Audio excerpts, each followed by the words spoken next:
E aí galera do Me Salva, nessa aula a gente vai fazer então um exercício sobre capacitores aí, circuitos RC e chaveamento sequencial. Então no nosso enunciado a gente tem aqui ó, que a chave A ficou fechada por muito tempo e abre em T igual a 0 menos. A chave B fecha em T igual a 0 mais, ou seja, um pequeno instante depois da chave A abrir. Qual é a tensão em R3 em função do tempo? Vamos olhar o nosso circuito então e vamos entender o que está acontecendo aqui. Esse aqui é o nosso circuito, ele é composto por uma fonte de tensão de valor VF, um resistor R1, aqui nós temos dois capacitores em série C1 e C2, aqui nós temos um resistor R3 e mais um capacitor C3. Essa aqui é a nossa chave A e ela abriu em T igual a 0 menos. E essa outra chave, que é a chave B, ela fechou em T igual a 0 mais.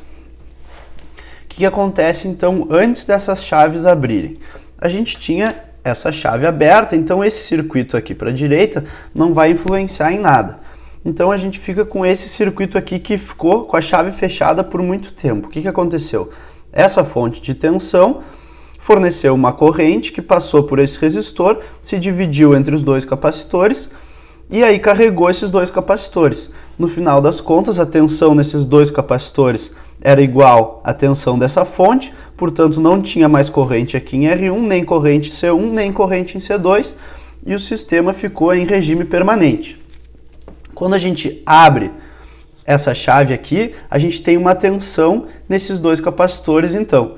Aí quando a gente fecha essa chave, agora o circuito da esquerda já não importa mais para a gente.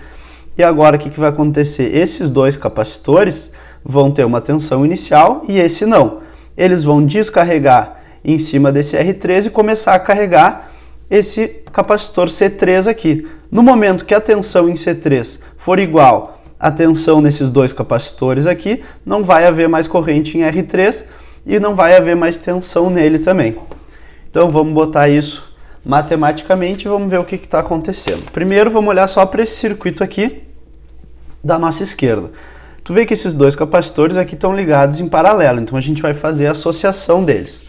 Olha só, o nosso circuito fica assim, então a gente fica com a nossa fonte VF, o nosso resistor R1, e aqui nós vamos ter aí o equivalente paralelo daqueles dois capacitores. Se tu lembrar lá da associação de capacitores, isso aqui é igual a C1 mais C2. Vamos chamar isso aqui de CX, porque depois a gente vai usar de novo essa associação aí. Então C1 mais C2 igual a CX. O que aconteceu? Esse circuito aqui, ele já estava em regime permanente, porque a chave ficou muito tempo fechada. Em regime permanente, a gente sabe que essa tensão no capacitor aqui é igual à tensão da fonte. Então, a tensão em CX no instante 0 menos, que é quando a fonte abriu, é igual a VF, que também é igual à tensão em CX em 0 mais. Por quê? Porque a gente sabe que nos capacitores nunca acontece variações bruscas de tensão. Então, se em 0 menos era VF, em 0 mais também tem que ser VF. Vamos agora para o nosso próximo circuito, então. Agora que esses dois estavam carregados, essa chave fechou e essa outra abriu. Então, nós vamos olhar só para esse circuito aqui da direita.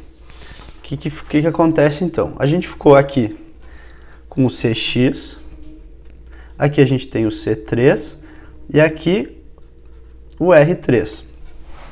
O que acontece? Esse CX aqui tinha uma tensão inicial VF. E esse C3 aqui não tinha nenhuma tensão inicial. A gente quer descobrir a tensão em cima desse resistor aqui. Então, a gente precisa descobrir qual é a corrente que passa nele. Porque se a gente descobrir a corrente, a gente sabe que a tensão é a resistência vezes a corrente. O que a gente vai fazer? Nota que esses dois capacitores aqui estão em série. Então, a gente pode juntar eles em série mesmo tendo essa condição inicial aqui. Essa condição inicial tu pode pensar como se fosse uma fonte de tensão auxiliar em série com o capacitor descarregado e juntar esses dois aqui. Então a gente vai ficar com um novo capacitor com a mesma condição inicial. Se esse aqui tivesse outra condição inicial, a gente ia somar as duas ou diminuir, dependendo do sinal dela. E a gente fica aqui com o capacitor C equivalente E se tu lembrar da aula de associação de capacitores lá, esse C equivalente aí, ele é calculado como se fosse aqueles resistores lá em paralelo, dessa vez em série. Então a gente fica com 1 sobre Cx mais 1 sobre C3, isso aí na menos 1. Se tu quiser deixar isso melhor ainda, tu pode botar, se tu fizer o MMC aqui, vai ficar Cx e C3 embaixo e C3 mais Cx em cima. Então, invertendo isso, vai ficar CxC3 sobre Cx mais C3. Por enquanto, a gente vai ficar chamando isso aí de C equivalente. E aqui a gente tem o nosso resistor R3. Agora que tu tem um resistor, um capacitor, um resistor e tem uma tensão inicial, é fácil determinar qual é a corrente que passa nesse circuito aqui. Por quê? Porque a gente sabe que isso aqui vai se comportar como uma resposta natural dos capacitores lá. Se tu usar um pouquinho de lógica, olha só, a corrente inicial que passa em R3 aqui, com certeza vai ser VF sobre R3. Então vamos botar aqui VF sobre R3. E essa corrente vai decair com o tempo, com uma exponencial menos T sobre tal. Qual é o tal? O tal é igual a RC. O R é o R3 e o C é o C equivalente aqui, ó.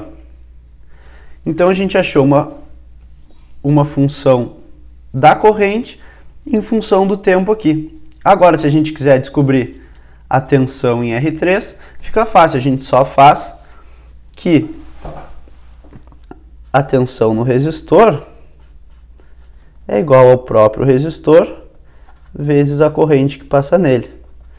Como o resistor a gente tem R3 aqui e R3 aqui, vai acabar se cancelando, então a gente vai ficar com VF e na menos T sobre tal. Se tu olhar essa resposta aqui, tu pode achar que a presença daquele capacitor C3 não influenciou em nada, mas na verdade influenciou sim por causa dessa constante de tempo tal. O que acontece? Esse valor de tensão, então, ele é igual à tensão da fonte inicialmente. Para tempos muito longos, essa exponencial aqui cai para zero e a tensão no resistor também vai cair para zero. Voltando para o nosso circuito aqui, então, a gente descobriu qual é a tensão no R3 em função do tempo. E agora, o que acontece se tu quer calcular, por exemplo, a tensão em cada um desses capacitores ou a tensão no capacitor C3? Também é fácil, olha só. A gente sabe a função da corrente I de T, né? Então, com essa I de T, tu pode fazer que a tensão no capacitor, vou supor no capacitor 3 de T, vai ser 1 sobre C3 vezes a integral de 0 a T desse I que a gente já sabe. Agora, quando tu integrar isso aqui, tu vai chegar numa expressão para tensão em C3. Se em vez de C3 tu botar aqui o Cx, que é o paralelo desses dois capacitores aqui, tu vai achar a tensão em Cx. Se tu sabe a tensão em Cx, que é o paralelo desses dois, a tensão nos dois é igual. Então tu só vai fazer uma relação aí, V1 sobre V2 aí, um igual ao outro, e tu vai achar qual é, por exemplo, a corrente em cada um e qual é a carga em cada um. Sempre vai ter que usar essas relações aí de integração da corrente e de derivação da tensão para encontrar qual é a corrente em cada capacitor e qual é a tensão em cada capacitor do circuito aí. Era isso aí então, e até a próxima aula.